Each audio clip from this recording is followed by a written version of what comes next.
Example number 6, इस example में हमारे पास एक यूनिफॉर्म ट्रायंगुलर प्लेट दिया गया है और इस यूनिफॉर्म ट्रायंगुलर प्लेट का जो मास दिया गया है वह कैपिटल एम दिया गया है। क्लियर है। और यह जो एंगल है यह एंगल 90 डिग्री दिया गया है तथा इस बीसी साइड का जो लेंथ है वह ए दिया गया है तथा इस एबी साइड के लेंथ को भी ए दिया गया है। क्लियर है। ठीक है, तो हम लोग यह बोल सकते हैं कि यह जो एंगल होगा वह एंगल 45 डिग्री होगा और यह भी एंगल होगा वह कितना डिग्री होगा, 45 डिग्री होगा। क्लियर है। ठीक है, तो हमें यह बोला गया है कि इस यूनिफॉर्म ट्रायंगुलर प्लेट के उस एक्सिस ऑफ रोटेशन के about moment of inertia calculate कीजिए जो एक्सिस ऑफ रोटेशन इस एसी साइड के मिड पॉइंट से होकर गुजरता है तथा इस यूनिफॉर्म ट्रायंगुलर प्लेट के प्लेन पर परपेंडिकुलर होता है। क्लियर है। ठीक है, तो मान लेते हैं कि इस एसी साइड का जो मिड पॉइंट है वह कोई यह पॉइंट है। क्लियर है। यह कोई कौन सा पॉइंट है, यह पॉइंट क्या है, इस एसी साइड का मिड पॉइंट है। क्लियर है।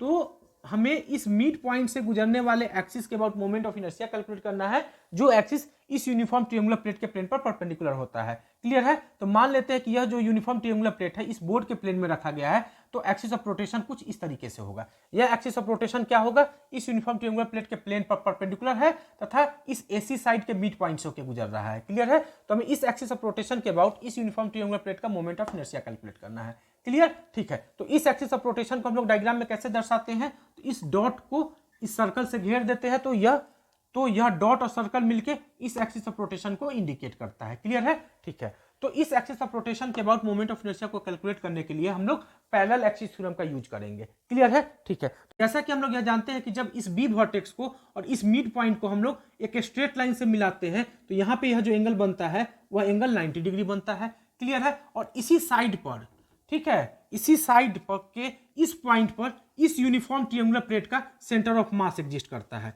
इस पॉइंट पर क्या एग्जिस्ट करता है, इस यूनिफॉर्म ट्रायंगुलर प्लेट का सेंटर ऑफ मास एग्जिस्ट करता है। क्लियर है। तो यह कौन सा पॉइंट हो गया, इसी पॉइंट पर इस यूनिफॉर्म ट्रायंगुलर प्लेट का सेंटर ऑफ मास एग्जिस्ट कर रहा है। क्लियर है। ठीक है, तो इस सेंटर ऑफ मास से इस साइड इस पॉइंट का जो डिस्टेंस होता है, यह जो डिस्टेंस होता है वह कितना होता है, h/3 होता है। वह डिस्टेंस कितना होता है, h/3 होता है। क्लियर है। h क्या है, इस b से लेकर के इस पॉइंट को अगर हम लोग t बोले तो b से लेकर के t का जो यह लेंथ होता है वही क्या होता है, h होता है। क्लियर है। तो यह हमारे पास यहां से लेकर के यहां तक का लेंथ क्या है, h है। तो h होता कितना है, h बराबर क्या होता है, लास्ट वीडियो में हमने यह पढ़ा है a sin 45 होता है, यानी h बराबर क्या होता है, a/√2 होता है। क्लियर है।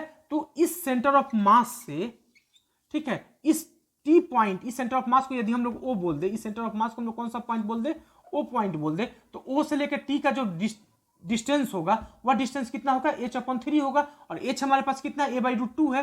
तो हम लोग इस o से लेकर t के बीच का जो डिस्टेंस होगा वह कितना होगा, a/3√2 होगा।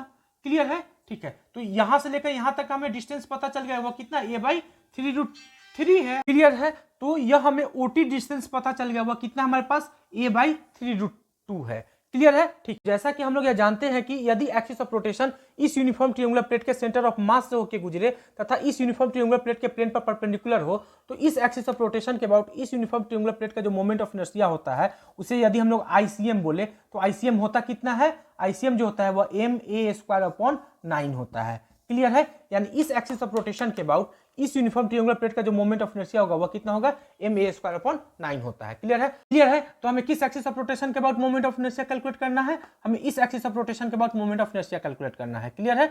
यह एक्सिस ऑफ रोटेशन इस यूनिफॉर्म ट्रायंगुलर प्लेट का यह जो एसी साइड है इस एसी साइड के मिड पॉइंट से होकर गुजर रहा है तथा इस यूनिफॉर्म ट्रायंगुलर प्लेट के प्लेन पर क्या है, परपेंडिकुलर है। तो हम यह कह सकते हैं कि यह एक्सिस ऑफ रोटेशन तथा यह एक्सिस ऑफ रोटेशन दोनों आपस में क्या होंगे, पैरेलल होंगे। तो पैरेलल एक्सिस थ्योरम का यूज करके हम लोग आसानी से इस एक्सिस ऑफ रोटेशन के about moment of inertia calculate कर सकते हैं। क्लियर है। क्लियर है। तो पहले मान लेते हैं कि इस एक्सिस ऑफ रोटेशन के अबाउट इस यूनिफॉर्म ट्रायंगुलर प्लेट का जो मोमेंट ऑफ इनर्शिया है वह आई है। तो आई बराबर पैरेलल एक्सिस थ्योरम से हम क्या लिखेंगे, आई बराबर क्या होगा, इस यूनिफॉर्म ट्रायंगुलर प्लेट का इस एक्सिस ऑफ रोटेशन के अबाउट मोमेंट ऑफ इनर्शिया कितना है, आईसीएम है। तो आई बराबर क्या होगा, आईसीएम प्लस इस यूनिफॉर्म ट्रायंगुलर प्लेट का मास कितना है हमारे पास, एम है। क्लियर है। तो हम लोग क्या लिखेंगे, एम इंटू इस एक्सिस तथा इस एक्सिस के बीच का जो परपेंडिकुलर डिस्टेंस है, परपेंडिकुलर डिस्टेंस का स्क्वायर यानी कि डी का स्क्वायर। क्लियर है। क्लियर है। ठीक है। ठीक है। तो आईसीएम हमें पता है, आईसीएम हमारे पास कितना है, ma² है। क्लियर है। इस यूनिफॉर्म ट्रायंगुलर प्लेट का मास कितना हमारे पास, m है। क्लियर है। और d क्या है, इस एक्सिस तथा इस एक्सिस के बीच का जो डिस्टेंस है वही d है और यह d होगा कितना, a/√2 3√2 होगा। क्लियर है, क्योंकि हमने यह डिस्टेंस कैलकुलेट किया। यह डिस्टेंस कितना होता है ए बाई 3√2 होता है। क्लियर है, ठीक है। तो डी की जगह पे हम लोग क्या लिखेंगे, ए बाई 3√2 का स्क्वायर। क्लियर है, इसको सॉल्व करेंगे तो हमें क्या मिलेगा, m a square upon 9 plus m a square upon 3 3 9 दूनी 18। इसको आगे सॉल्व करेंगे तो हमें क्या मिलेगा, एलसीएम 18 और 2ma square plus m a square मिलेगा। क्लियर है, तो आई बराबर हमें फाइनली क्या मिलेगा, 3ma स्क्वायर अपॉन 18। तो 3 से यह 6 टाइम कैंसिल आउट हो जाएगा, तो आई बराबर फाइनली हमें क्या मिल जाएगा, ma स्क्वायर अपॉन 6। यानी कि इस एक्सिस ऑफ रोटेशन के अबाउट इस एक्सिस ऑफ रोटेशन के अबाउट इस यूनिफॉर्म ट्रायंगुलर प्लेट का जो मोमेंट ऑफ इनर्शिया होगा वह कितना होगा, ma स्क्वायर अपॉन 6 होगा।